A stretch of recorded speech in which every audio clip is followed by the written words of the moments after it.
Hello everyone. So my name is KM Tausik Jawad. I'm the lead author for my submission to IEEE Access in the paper titled A Study on the Application of Explainable AI on Ensemble Models for Predictive Analysis of Chronic Kidney Disease. This paper is also co-authored by my respective colleagues Anusha Verma, my supervisor Fatih Amsad, and our intern doctor from Bangladesh, Dr. Lamia Ashraf. Highlights of the paper are, we are trying to first of all predict the subjects whether they have chronic kidney disease or they don't have the chronic kidney disease. So the machine learning ensemble models will do the job of first of all identifying the subjects as having the disease or not having the disease based on the given biomarkers from the different blood and urine tests conducted on them. Then the next research goal or the highlights for this paper is interpretation of those decision making of the machine learning models. So whatever decisions the ensemble models have provided, we will analyze those decisions in terms of the features it has taken into account while making those decisions, and what changes are required for the models to make the contrasting class predictions given one particular decision of a class. So we'll develop an interpretable machine learning framework which will be balanced in both the accuracy metrics while predicting the disease, as well as it will be uh, providing good enough scores on the interpretability metrics, which we will discuss later on. Finally, we would compare the performance of these machine learning models with the concurrent research work on the application of explainable AI on this chronic kidney disease domain. We'll do that with the both accuracy and interpretability measures. So research motivation, if we look at the health implications of chronic kidney disease, like any chronic disease, it's an irreversible disease. So it would also lead to comorbid diseases like diabetes mellitus, hypertension. Also, the chronic kidney disease can also damage the kidney permanently and lead to acute kidney injury or end-stage renal diseases.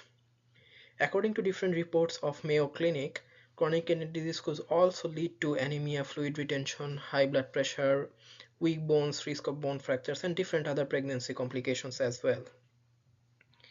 So if we look at numbers on the disease implication side, according to the reports of Centers of Disease Control and Prevention, which is the CDC, about 37 million adults in the USA are unaware about having the disease. In the US, approximately 360 people start dialysis treatment for the kidney failure every hour. Almost 3 out of 4 new cases of kidney failure occurs due to high blood pressure and diabetes, which makes them the leading causes of kidney failure in the United States. If we look at the financial aspect of chronic kidney disease with numbers, according to the reports of American Society of Nephrology, approximately 26 million Americans have some evidence of the disease, and also they are at risk of developing the kidney failure. Another 20 million are at risk of developing the kidney diseases. The number of people diagnosed with chronic kidney disease has doubled in the past 2 decades, and older Americans in the age range of 6 to 70 are at more risk of developing this disease. The progression of kidney disease eventually leads to end-stage renal diseases, and the annual cost of treating the end-stage renal diseases is currently over $32 billion. Next, we look at the dataset specifications for this project. We have collected this dataset from the blood and urine tests conducted on 400 subjects from the Apollo Hospital in Madurai, India. This dataset, thanks to the contributors of this dataset is publicly available at University of California Irvine's machine learning repository. We have provided the DOI link for this dataset here. So a sample of 400 patients, 250 of them having the disease versus 150 of them not having the disease were present in this dataset. There were 24 features apart from the original class of CKD and non-CKD, 11 numeric and 14 were nominal. So some of the features from the blood tests include red blood cells, red blood cell count, blood glucose random, and some of the features from the urine tests include serum creatinine, albumin, blood urea, which is measured in milligrams per deciliter. And finally, we have the class level CKD versus non-CKD. Next, we will look at the proposed research framework in terms of the flowchart here. So first of all, we have collected the dataset of subjects with the blood and urine tests. Then we'll see that we will analyze the missing values in this dataset. We will analyze the pattern of missingness with J. Little's MCAR test. Then we'll try to impute those missing values with learned representations using the machine learning models on the observed data. Finally, we will validate the imputation measures by a discussion with two esteemed nephrologists who are dealing with chronic kidney diseases for over a decade as clinical practitioners in Bangladesh. Then we will go about the feature selection process. First of all, we'll find out the feature statistical significance in prediction of the disease. Then we'll look at feature correlation with the target feature values. Then we'll apply different filter and wrapper methods of feature elimination because not all of the 24 features are clinically relevant in diagnosing the chronic kidney disease. Then finally, we'll validate the feature selection process with the consultation with nephrologists. After that, we'll apply those machine learning ensemble models. We'll feed the selected subset of features from the feature elimination techniques to the machine learning models. Then we'll apply first of all the Bayesian methods and then regression models. If the Bayesian and regression models have some sort of explainability associated with them, which we can exploit with the help of explainable AI algorithms like Shapley and Lime, then we will keep those models. Otherwise, we will look at the ensemble models because ensemble models have more explainability uh, with Lime and Shapley additive tools that can be explored to calculate the interpretability metrics. So using the Bayesian and the ensemble models, we'll calculate the interpretability scores, and finally we'll analyze the interpretability scores with the concurrent research. As we can see in this slide that the data set on chronic kidney disease has a large percentage of missing values on a significant number of features. So this graph shows the percentage of missing values in descending order, and we can see some of the features like RBC, RBCC have a more than 30% missing values, and a lot of the features have actually a large portion of missing values, which makes missing data analysis a crucial aspect of this research. So we'll try to analyze the missing data pattern. As we know from different tests conducted by Rubin and all across the research domains on missing data, we have three patterns of missing data, which is missing completely at random, missing not at random, and missing at random. Our first assumption is, after looking at the data set, that the missing values were missing completely at random based on the observed and non-observed data. So we'll try to validate whether this assumption is correct or not. For that reason, we'll select this assumption as our null hypothesis that the missing data pattern is missing completely at random.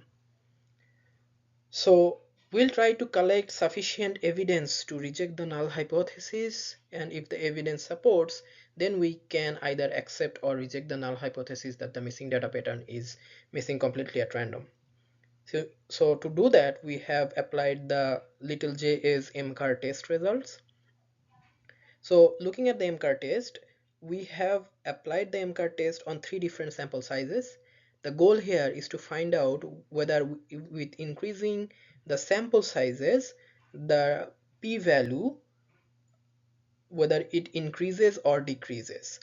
By looking at the table, we can see that with the increase of the sample sizes, the p-values associated with the sample sizes on the J. Little's MCAR test are gradually decreasing, and all of them, starting from a sample size of 120 to 360, are getting way less and less than the Fisher's threshold of 0.005. by which we can conclude that there is not sufficient evidence to reject the null hypothesis. So the missing data pattern has a great degree of missing completely at random associated in its pattern. Next, we look at the feature correlation and the statistical significance. Before doing that, after we were able to analyze the missing data pattern and conclude that they have some sort of missing completely at random property, we have tried to impute those missing values with the help of different machine learning algorithms. The process followed that we have first of all created a training dataset for these machine learning algorithms, and the training dataset contained only the values which are observed. So for all the features in the rows, when all of the values were present on those features, we selected that as the training dataset, and the test dataset was we selected each of the feature that contained missing values as the dependent feature and kept the all other features which have values in each rows as the independent features. And based on the learned representation in the training set, we have imputed the values of the dependent feature uh, in the test set, and we did it for each of the feature that had the missing values. So that allowed us to have a more concise and more technically correct approach in identifying the um, imputed values, because we did not want to just blindly put mean median imputation on these, because those will not be clinically correct. So we discussed with the nephrologists, and they also provided us the directions that yes, we can look at the learned representations on the observed set of variables to impute the missing variables for the CKD dataset. That will be more clinically um, advisable. Okay, for this slide we are looking at feature correlation and statistical significance. We can see that some of the features like hemoglobin, specific gravity, past cell volume, these have high correlation values with the target class.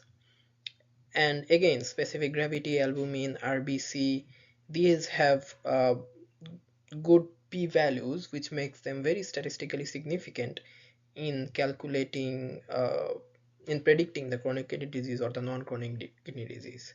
So based upon the Fisher's threshold of 0.005, if the p-values of the independent features are less than that threshold, then we can say that these features will be statistically significant for the prediction of the disease.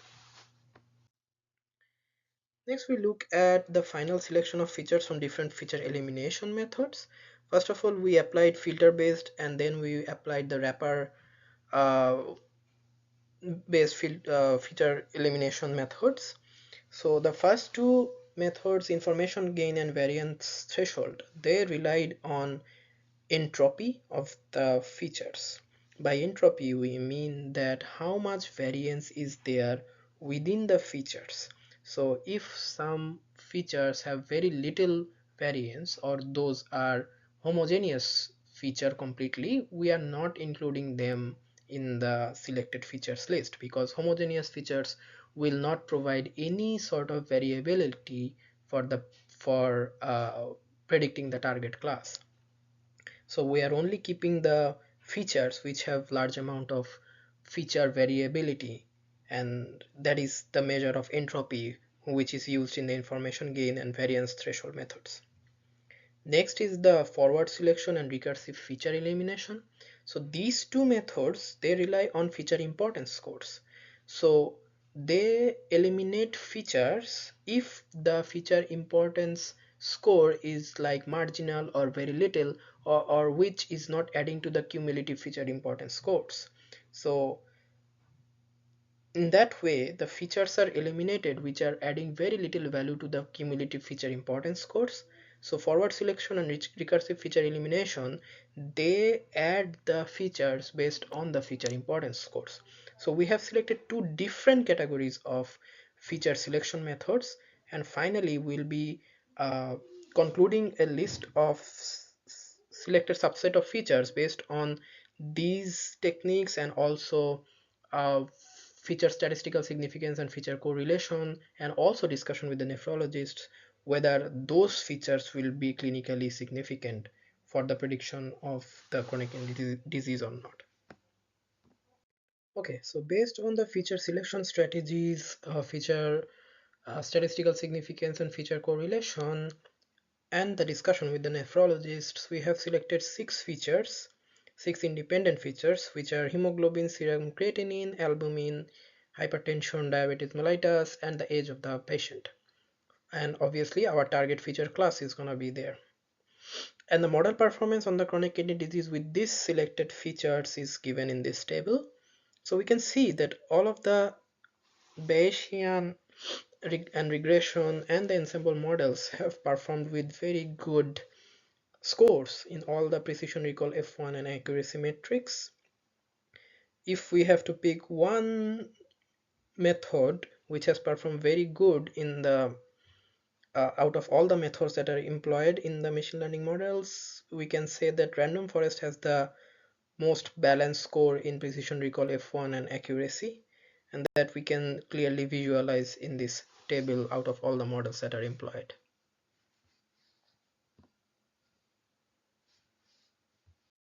Okay, next we can see that the performance of the random forest model is clearly visualized. So we can see with the confusion matrix that it has really done a good job in detecting the true positives and true negatives. There are some misclassifications in terms of false positives and false negatives. So there are two predictions for the patients who have the disease, and the model has identified them as they don't have the disease. And also there are five predictions where the patient does not have the disease, but the model has predicted that the patient has the disease.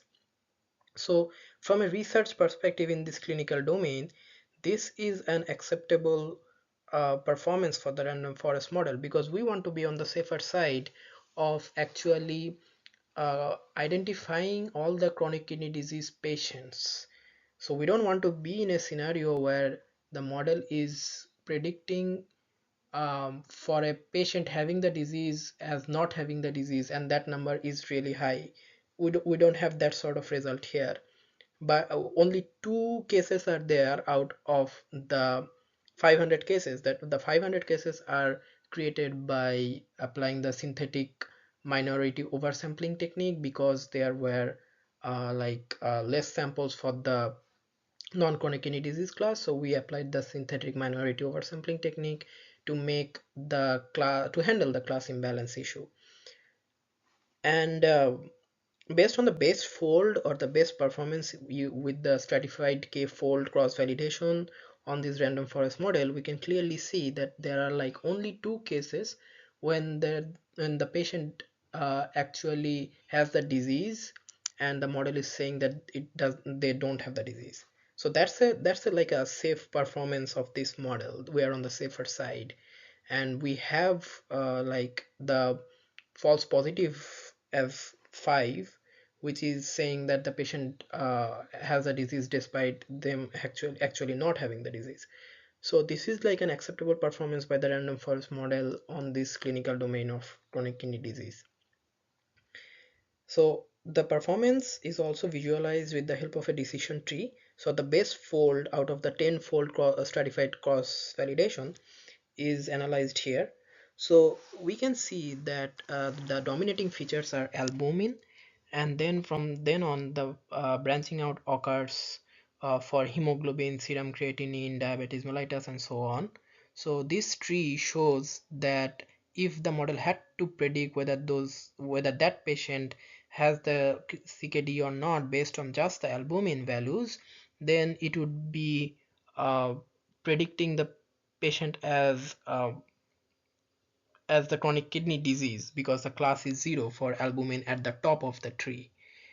And if the patient if the model needs to have more information from the more features, then it would branch out with the hemoglobin values, and then based on hemoglobin values, it would then branch out to different classes. So if the model had to decide on albumin and hemoglobin alone, then the model would predict it to be a non-CKD, because you can see on the first child of the albumin being the hemoglobin, the model is predicting it to be class 1 or the non-CKD.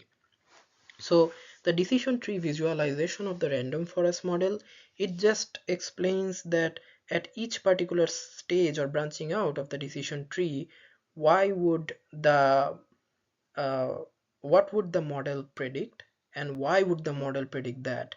uh, so the model would be predicting that because based on the Gini impurity index, so which is calculating the entropy of entropy while making the prediction for that feature.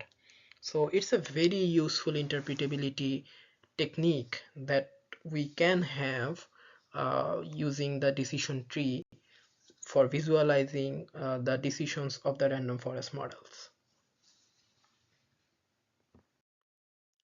Okay, then we'll start applying the explainable AI models on the random forest. First model we'll look at is the local model agnostic explanations, local interpretable model agnostic explanations. So we look at the test case for both chronic kidney disease and non-chronic kidney disease subjects. So what Lyme does is it allows us to provide the feature importance scores for the prediction, and also the values exhibited by these features while making the predictions. So for instance, if we look at the CKD prediction results, then if the hemoglobin values are less than 10.9, they have the highest contribution for making the prediction as CKD. If the albumin value is greater than 2, which is clinically saying that patient has urea in its patient has a high amount of protein in his urine, then that patient will have high amount of albumin, and the high amount of albumin can be an indicator of the chronic kidney disease clinically. So that is what is also being shown here with the Lyme model. So we can see that the uh, high value of uh, high value of urea in high value of protein in the urine of a patient clinically is also validated by the decision process of the Lyme, or when it is identifying that high amount of albumin could be an indicator of chronic kidney disease. So presence of diabetes also includes as it to be an indicator for chronic kidney disease. Serum creatinine, which is like the fundamental factor for deciding whether a patient has the disease or not. So in terms of any medical diagnosis with chronic kidney disease, if the serum creatinine value is very high, then it is generally a major indicator of chronic kidney disease. So that is what is also shown here with Lyme, that a subject having being diagnosed as the chronic kidney disease patient has a very high value of serum creatinine. Okay, next we look at the non-CKD predictions, and we can see that albumin quantity is very low, which is like contrasting to the CKD prediction. So that means the patient being diagnosed as non-CKD does not have protein in its urine. So it is a like a good indicator that the patient would not be having the disease. We look at serum creatinine for that patient, it's lower than 0.8. That means it's lower than very small value. That means the serum creatinine of that patient is uh, is very acceptable, is in a very acceptable range for a healthy individual. We look at the hemoglobin count, and the hemoglobin in milligrams per deciliter is within a range of 13.5 to 15, and a diabetes mellitus score of less than 1, that means the patient does not have the diabetes. So all these factors for identifying the patient to be non-CKD patient these are clinically sound or clinically correct also, that the patient does not have the diabetes mellitus, the hemoglobin value is within an acceptable higher range than that of chronic kidney disease prediction, serum creatinine values being very low, uh, and also patient does not have a protein in its urine. So all these are major indicators for the model to identify the patient as non-CKD, which are clinically very sound and correct as well. Yeah, so then we would look at the Shapley additive values which are applied on the random forest model. Unlike the Lime model, which analyzes the performance of the random forest model in terms of the features while making the predictions, the Lime model actually does analyze the feature importance scores and the feature values on the local test cases.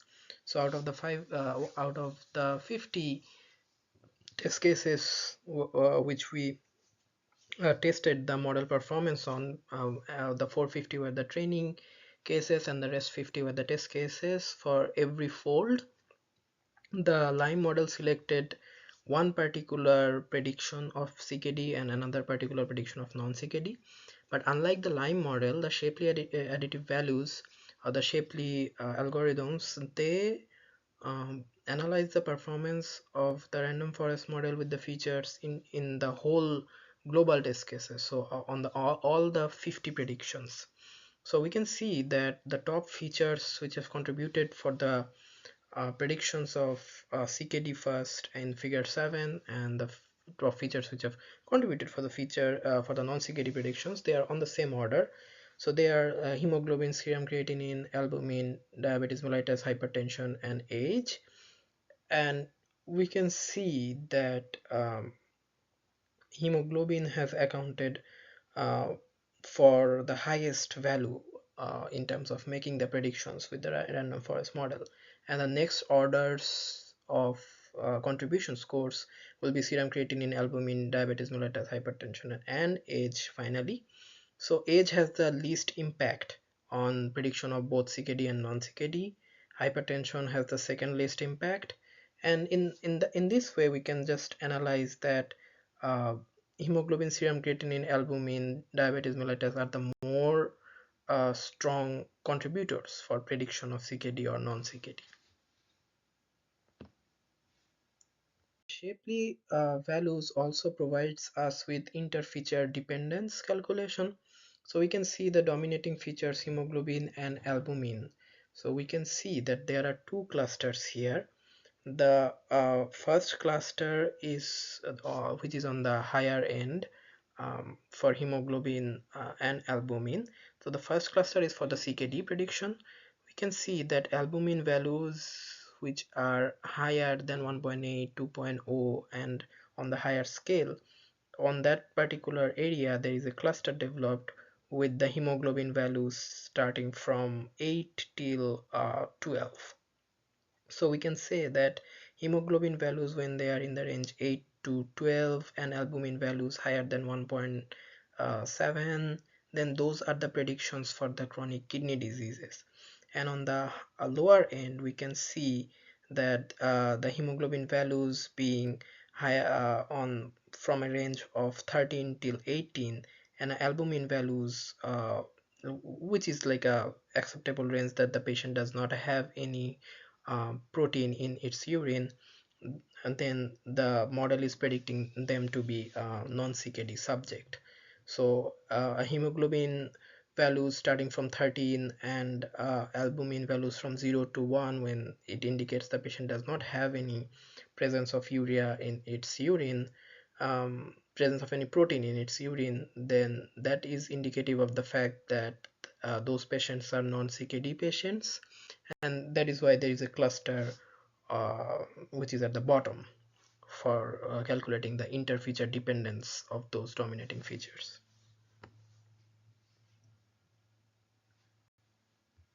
Next, we would look at the accumulated local effects or the ALE plot. The ALE plot provides us the tool to find out for which particular value of a feature it is contributing most towards the prediction. So since hemoglobin was the highest contributing feature, we can see that for values from 5 till 12 it is contributing in a constant manner for the prediction. But when the value is higher than 12 and lower than 14, maybe in a range from 12.1 till 13, that is when the contribution of prediction for the hemoglobin is the highest. So for a value of uh, maybe like 12.1 till 13, that is when the hemoglobin values are contributing most towards the prediction of chronic kidney disease or the um, non-chronic kidney disease. In figure 11, we can see the partial dependence plots using hemoglobin and serum creatinine. So as seen in the accumulated local effects plot, so we can see that hemoglobin value of higher than 12 and lower than 14 is contributing most towards the prediction. Serum creatinine values are being constant after it crosses the mark 2. That is when it is contributing for the CKD prediction. Before that the contributions were in non-CKD predictions, and if we combine those two, we can see that the figure on the most right hand side, that hemoglobin and serum creatinine for a value hemoglobin value of more than 12 and less than 14, and serum creatinine values which is around 1.2, less than 1.2 and greater than 1, that is when the highest contribution for these two features occur. So that the combined score for the contribution of these two features 0.55 occurs when the hemoglobin values is greater than 12, less than 14, and the serum creatinine values are less than 1.2 and greater than 1. After looking at the feature-based explainable AI techniques, we would look at the example-based explainable AI techniques.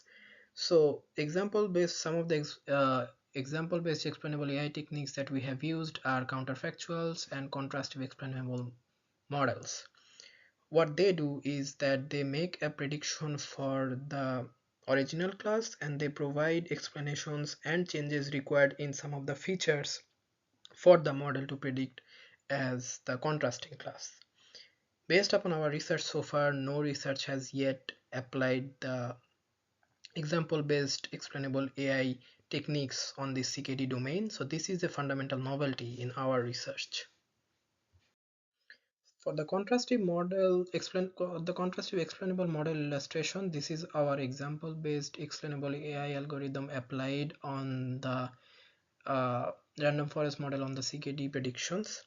So the original which is like the last row at the bottom in this heat map, this shows that the patient has been identified as a non-CKD patient.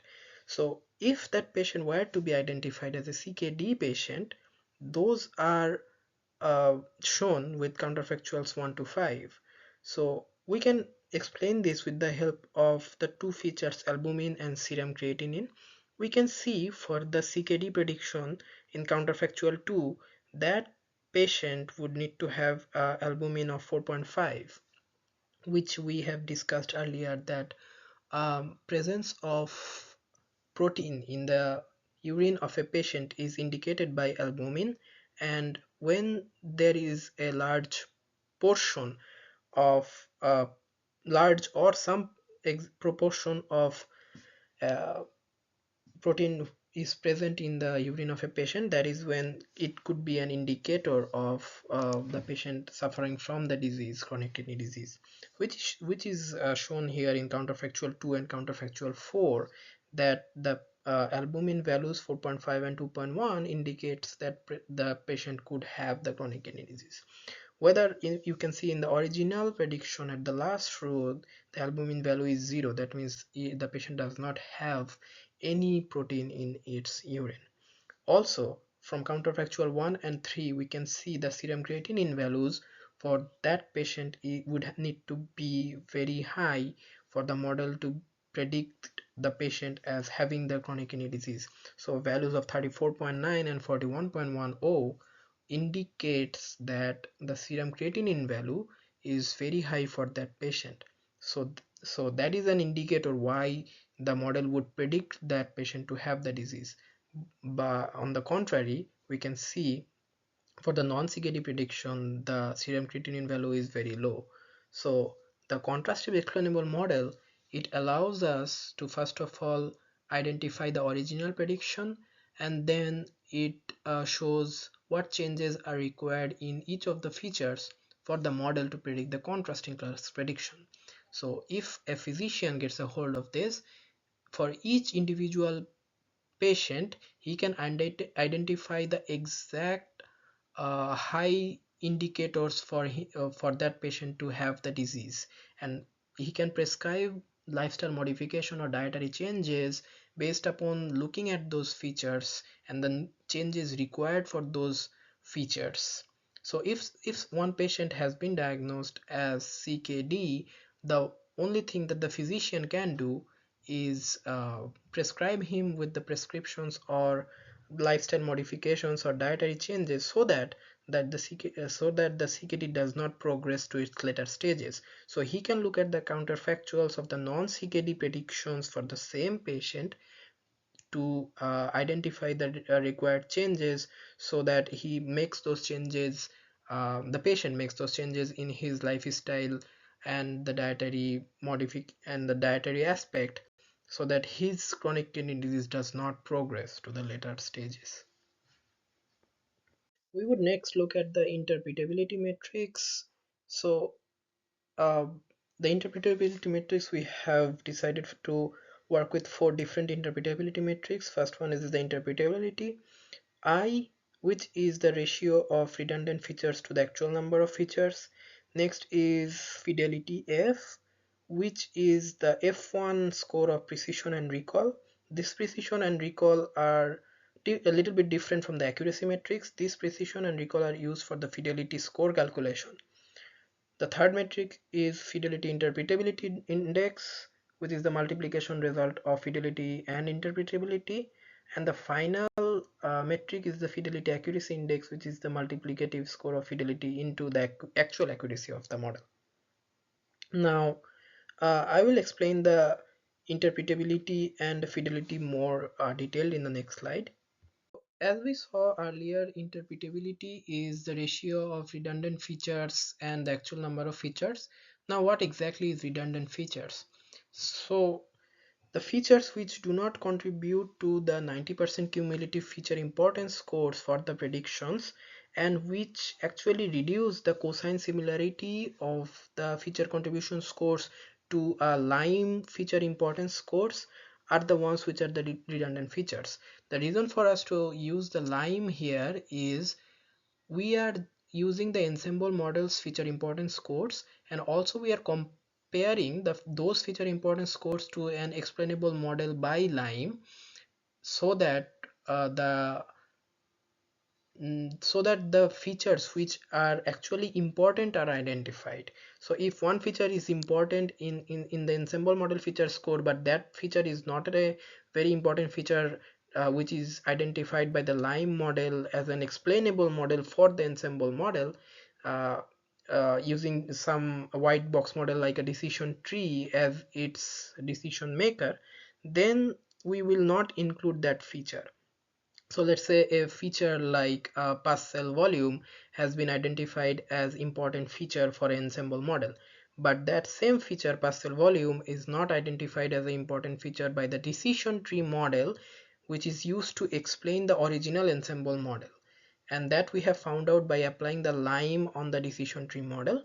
So then we will not include the pass cell volume to be a important feature for making the prediction of chronic kidney disease or non-chronic disease. Rather, they will be identified as a redundant feature. Next, true features. So the features which are contributing to the 90% cumulative score for the in the feature importance score for making the predictions are the two true features. So these true features will be identified by the ensemble models. For like a random forest model, if the feature importance score of independent feature contributes within the 90% cumulative cutoff for the whole feature importance scores, then that feature will be identified as a true feature for the random forest model. Now the explanation features, the features which are contributing to the 90% cumulative cutoff for the white box decision tree model.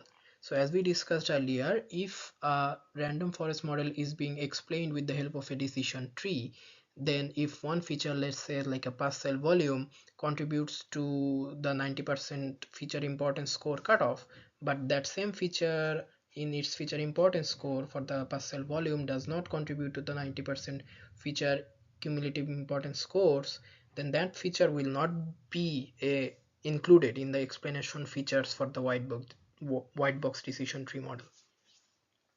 So that is what is example case I have shown. Like if any ensemble black box model has 3 features out of 24 independent features contributing to 90% cumulative feature importance score and a high cosine similarity score with that of explainable decision tree model, then the number of redundant features would be 24 minus 3, that is 21, and the number of true features will be those 3 features. And if the equivalent decision tree model has 2 out of those 24 features accounting for the 90% cumulative feature importance score, then the number of explainable explanation features will be 2. So the same aspect is shown with interpretability matrix in the CKD dataset with ensemble models. So we can see that the decision tree, which is used as the white box model to explain the decision making process of the random forest model, has these feature importance scores. So we can see only hemoglobin and albumin are accounting for the 90% feature cumulative importance scores. And ensemble model, the ADA boost is also explained by the decision tree model, and we can see that hemoglobin, serum creatinine, age, these 3 have contributed to the 90% feature cumulative importance scores for the ADA boost model. Now we would compare the interpretability measures with the existing work.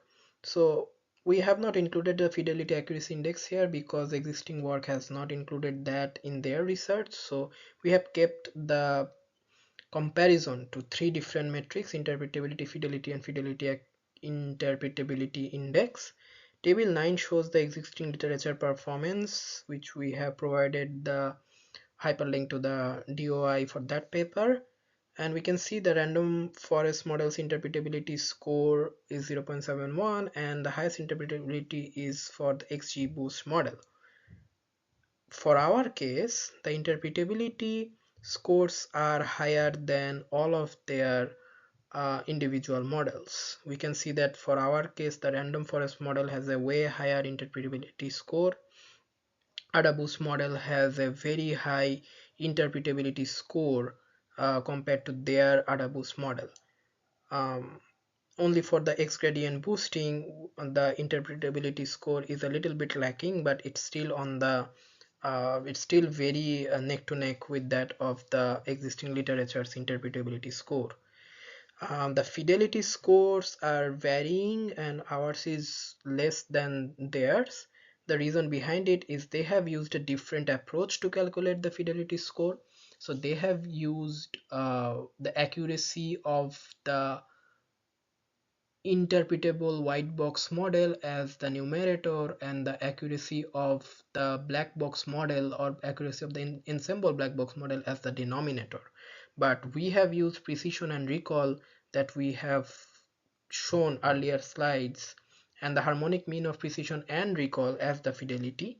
So ours is a more comprehensive approach using the true features and the explanation features and calculating the harmonic mean of the precision and recall. So that is why our fidelity scores are little different from theirs, but still the AdaBoost model has good score comparable to the fidelity metric for the AdaBoost model of that. The fidelity interpretability index, that would be on the lower end for us because the fidelity score is the lower. So multiplication of the first 2 columns would result in the third column. still the AdaBoost model has a higher fidelity interpretability index compared to that fidelity interpretability index of the existing literature. We can see it's for us it's 0.70 and for them it is 0.5. One very critical aspect of our research is discussion with different esteemed nephrologists. So we have discussed about this data set, its potential limitations, and how can we, to the best of our knowledge, deal with these limitations and come up with a more organized and more research extensive, clinically sound solutions. One key limitation of this study is that this is a very small sample size on this dataset, and this dataset is limited with the demographic variables like a family history, socioeconomic conditions. These are not addressed in this dataset, and also this dataset is just limited to the Indian population, Indian ethnicity. It does not account for any other ethnicity rather than the Indians. Since there is like manual data entry based on the clinical investigations conducted on these patients, so it could be that they are prone to human error. So it was seen that a 24-year-old subject with no significant indicators in its biomarkers have been identified as a chronic kidney disease patient. Now we are not saying that a 24-year-old patient cannot have the disease, but there were no strong indicative factors in the biomarkers to conclude him to be having the disease. And also a 60-year-old patient with high blood pressure and diabetes mellitus was identified as having non-CKD. So there were not sufficient conclusive clinical investigations performed to make the diagnosis as him having the not having the CKD. So that is why we need to have more clinically comprehensive investigations being conducted on those patients before diagnosing them in having the disease or not having the disease. To validate that point, we visited Dr. Nazrin Mahmood, who has MBBS and MD in nephrology in Anwar Khan Modern Hospital, Dhaka. And also we visited Dr. Muhammad Nabil Islam Rana, who has MBBS and MD in nephrology, who is practicing in Asghar Ali Hospital in Dhaka.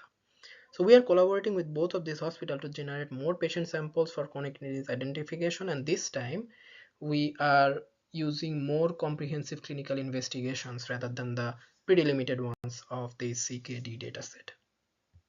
Since the original dataset on CKD lacks these comprehensive clinical investigations, as we have found out through discussion with multiple nephrologists from their clinical perspectives, it was very imperative for us to create a new dataset with more comprehensive clinical investigations which would prove conclusive for diagnosing the CKD patients. To this end, the nephrologists from Asghar Ali Hospital in Bangladesh have provided us with the domains and the details of the features in clinical investigations that need to be conducted for a more effective diagnosis of CKD. These include the demographic variables like age, ethnicity, family history, smoking history, obesity, associated disease like diabetes mellitus, hypertension, other cardiovascular diseases, systematic inflammatory diseases, and congenital diseases. Clinical data like nocturia, oliguria, blood pressure, appetite, itching, pedal edema, and breathing difficulties.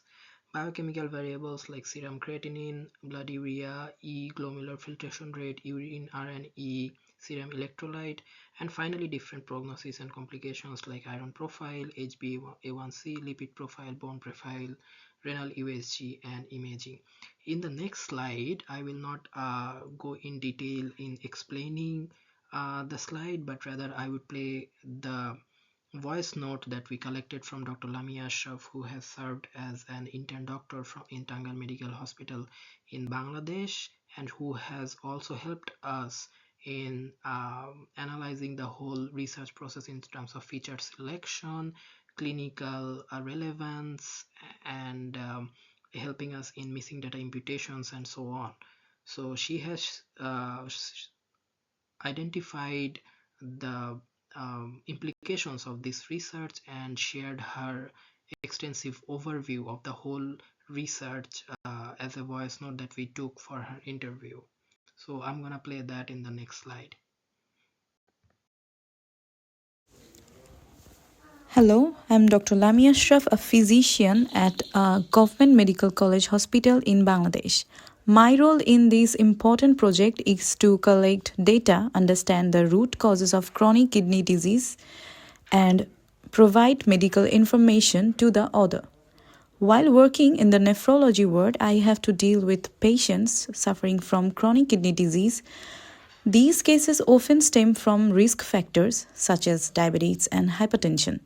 In my experience, the primary causes of prolonged sufferings in Bangladesh is the lack of early diagnosis, compounded by the challenges of our healthcare system. To address this, we need a system that can assess individual risk factors to detect the likelihood of developing renal diseases. Moreover, for those already diagnosed with CKD, early interventions could prevent progression to end stage renal disease. This model focuses on a few significant biomarkers that play a crucial role in causing chronic kidney disease. Its purpose is to differentiate between CKD and non CKD cases. Early prediction can benefit physicians by giving proper medication and lifestyle modification to the patient. An explainable artificial intelligence model would be very helpful in medical field, not only in advanced healthcare system like those in the USA, but also in resource limited settings like Bangladesh. Thank you. So we have also worked on the security aspects of this dataset. So the current dataset is already generated from different blood and urine tests of patients. So there was little scope for us to work with the security aspects on already generated data. But in the process of collection of new data, this study is looking towards the prevention of any poison attacks on the dataset by ensuring the confidentiality in the transfer of information from the hospitals like Asghar Ali Hospital, Anwar Khan Modern Hospital to the smart labs at Right State. The application and saved model performances would be limited to our systems only in the smart lab of Wright State University, so there would be no scope of any membership in inference attacks. The confidentiality ensured from both the ends of the hospital to the researchers at the university would prevent any civil or data extraction attacks on the newly collected dataset. So some discussion on the results. This study has focused on explainable AI tools towards developing machine learning models that not only perform well in the CKD prediction problem but also are interpretable to the physician as end users. Our research goal from this study was to identify a specific set of variables that contribute closely towards identifying the CKD patients and make strong enough cases for distinguishing CKD patients and non-CKD healthy individuals. The value ranges of these variables were shown with Lime local explainable cases. The peak contribution was shown with the help of accumulated local effects or the ALE plots. The partial dependence plots also showed the values of when they contribute most for making the predictions for the dominating features. The global contribution scores were shown with the help of Shapley additive values, Shapley algorithms. The necessary changes in features through counterfactuals and contrastive explainable models were shown. And also conditional clauses for CKD instead of non-CKD was shown with the help of the contrastive explainable models. The models were compared in terms of interpretability measures with that of concurrent research works with in CKD with explainable AI. The research problem is formulated with the explainable AI tool so that the physicians as end users can gain insight into the actual causes of CKD and they can do a patient by patient analysis. They can provide appropriate medications or lifestyle changes to individual patients so that their chronic disease does not progress from the original stage or the current state to the next more harmful stages. And the patients could also learn based upon their prescriptions from the physicians what they need to do and follow so that their disease does not progress to the later stages. That is why this research problem is highly crucial for us to analyze and present our findings from all angles of features, information, and security to help the clinicians and general people as much as possible.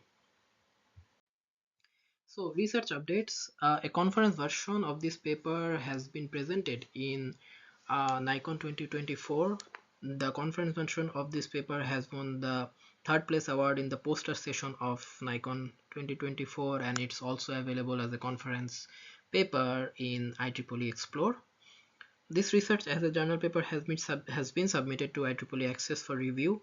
A preprint of this research article is available at this hyperlink that we provided. So on the new dataset that we are attempting to build, we have collected data on the more comprehensive clinical investigations conducted on so far 200 patients. We are still in the process of collection of this data, and we would be looking at probably like a 1000 patient sample on the comprehensive clinical investigations from Asghar Ali Hospital. Journal article on research in progress of missing data analysis on the CKD data series currently in progress. Finally, my list of publications as different papers has been listed here. Some of them are first author, some of them are have my contributions in different ends. I do hope that this research comes to very good use both from the clinical perspective and for the community of machine learning researchers, and the explainable AI gets more recognition that it currently has on this domain of chronic kidney disease and healthcare in general. If I have made myself useful in the research community to understand about the chronic kidney disease itself, its research implications, application of machine learning, ensemble models, and explainable AI and its applications from all ends of clinical research and the machine learning community as well, then I would really feel fulfilled and grateful. I do hope that my research gets interest for the machine learning community and the community at IEEE Access as well. Thank you for the time that you have invested in listening to my presentation, and I just wish you well. Thank you.